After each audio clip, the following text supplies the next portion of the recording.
everyone, welcome to my video with me Teacher Resti. Happy watching! Hello students! Now we are going to learn our lesson today is about expressing obligation, prohibition, and suggestion.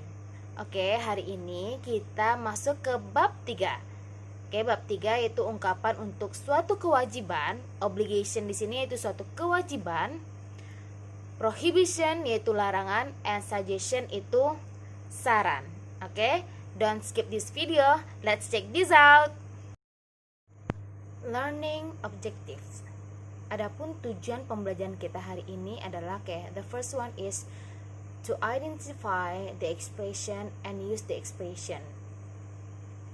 Oke, tujuan pembelajaran kita yaitu untuk mengidentifikasi ungkapan untuk saran itu apa, dan untuk menyatakan suatu kewajiban atau suatu keharusan kita menggunakan kalimat apa.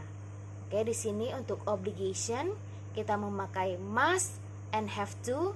Sedangkan to give suggestion kita pakai should.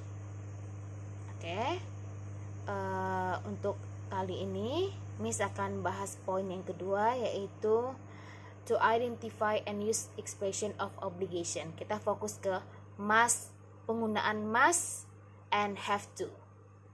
Nah, must and have to itu artinya yaitu harus. Oke, tolong materi ini dicatat di buku catatan kalian ya. Alright, let's come to the expression of obligation. Oke, kita masuk ke ungkapan untuk kewajiban atau keharusan. Maksudnya di sini apa sih, Miss? Oke. Maksudnya obligation di sini yaitu suatu keadaan di mana kita wajib untuk melakukannya. Oke. To state that obligate, we can use must and have to. Jadi kalau untuk menyatakan suatu kewajiban atau keharusan, nah kita menggunakan must or have to. Must dan have to ini artinya sama-sama harus. Contoh, I have to go right now. Aku harus pergi sekarang. Jadi have to di sini yaitu harus. Yang kedua, I must wear a mask. Saya harus menggunakan masker. Nah, seperti itu contohnya ya. Oke, jika ada yang masih bingung, Miss ulangi. Obligations means something we need to do.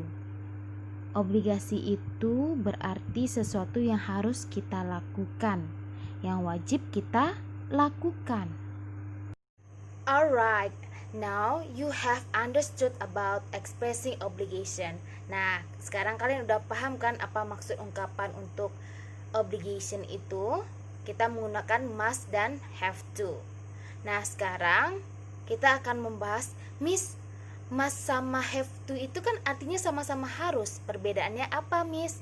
Oke, sekarang kita akan membahas must versus have to. Sekarang kita akan membahas perbedaan must dan have to. Mereka memiliki the same meaning, arti yang sama, cuman ada sedikit perbedaan. Oke? Please listen carefully my explanation. Tolong perhatikan, tolong dengarkan baik-baik ya penjelasan Miss. Oke, perbedaan penggunaan antara must and have to. Oke, must itu artinya harus. Ini digunakan untuk menunjukkan kewajiban yang kuat atau kewajiban yang diperlukan menurut diri sendiri atau si speaker. Jadi suatu keharusan oleh si pembicara atau si pendengar. For example, the next example, go home early. You must Saya harus pulang cepat. Nah, kenapa kita pakai must? Karena di sini adalah suatu kewajiban oleh si speaker, suatu kewajiban yang harus dilakukan oleh si pembicara. Dia harus cepat pulang. Have to di sini artinya harus. Have to digunakan untuk mengekspresikan kewajiban yang kuat karena ada campur tangan dari pihak luar atau orang lain yang membuat adanya kewajiban tersebut. Oke, di sini ada campur tangan pihak luar. For example, we have to obey our parents. Kita harus mematuhi orang tua kita. Di sini wajib karena ada campur tangan orang lain. Di sini ada orang tua. Oke, the next example is we have to wear school uniform at school. Kita harus pakai seragam sekolah di sekolah. Oke, pembahasan berikutnya yaitu The formula of showing obligation. Oke, rumus atau pola kalimat untuk menyatakan suatu keharusan atau kewajiban. Oke, rumusnya yaitu subject plus must or have to plus verb 1. Jadi subject, setelah itu must atau have to ditambah verb pertama. Oke, yang kita gunakan yaitu verb pertama. Oke, for example, I must wear a helmet. Oke, saya harus menggunakan helm.